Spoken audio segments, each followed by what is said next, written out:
ঈদুল আজহার বাকি আর মাত্র 6 দিন। ইতিমধ্যেই মেহেন্দিগঞ্জের কোরবানির পশুর হাট জমে উঠেছে।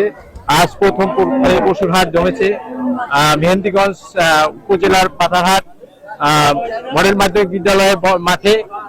সকাল থেকে এখানে বিভিন্ন মেহেন্দিগঞ্জের বিভিন্ন ইউনিয়ন থেকে ক্রেতারা তাদের গরু নিয়ে আসছে। 1,25,000 পাঠিয়ে কইছে কাস্টমারে, মোটামুটি কাস্টমার আছে ভালোই বাজারে। আজ প্রথম বাজার, হ্যাঁ মোটামুটি আর ভালোই আশা করা যায়, ইনশাল্লাহ ভালো। গরুর দাম কি গতবার চেয়ে বেশি? গত বছর মিডিয়াম, তাহলে আশা করা যায় কিরকম হবে লাস্ট? কোনো খারাপ হবে না, ব্যবসা কিন্তু ভালো হবে। কি এখন দাম কিরকম?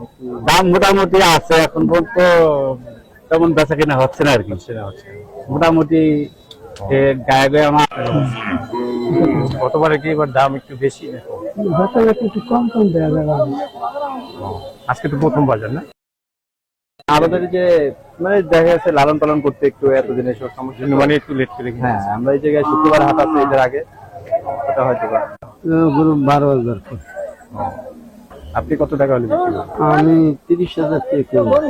গরুর দাম কি গত ঈদের চেয়ে এবার কি বেশি না? হাটের পরিস্থিতি কিরকম? খুব ভালো ভালো।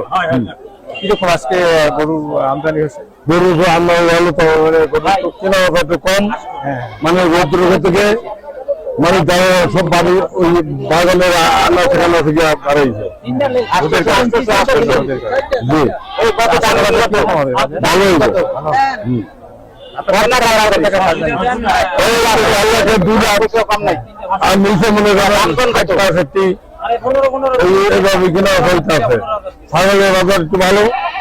আমাদেরকে এমনটাই জানিয়েছেন, তীব্র রোদের কারণে কিছুটা হলে আজকে ক্রেতা কম, তবে তারা আশা প্রকাশ করেছেন যে আর বাকি মাত্র 6 দিন। অনেকেই গরু দেখাশোনার ঝামেলার জন্য অনেকেই আজকে কিনতেছেন না। লাস্ট পর্যায়ে আশা করা যায় মেহেন্দিগঞ্জের বাজারগুলো আরো ভালো হবে। আমরা মেহেন্দিগঞ্জের এখানকার ইজারাদারের সাথে কথা বলছি, তিনি আমাদেরকে এমনটাই জানিয়েছেন। এমনকি আমরা যারা ক্রেতা তাদের সাথে কথা বলেছি এবং বিক্রেতা উভয়ের সাথে কথা বলেছি, এবং গরুর পরিমাণে আজকে একটু কম।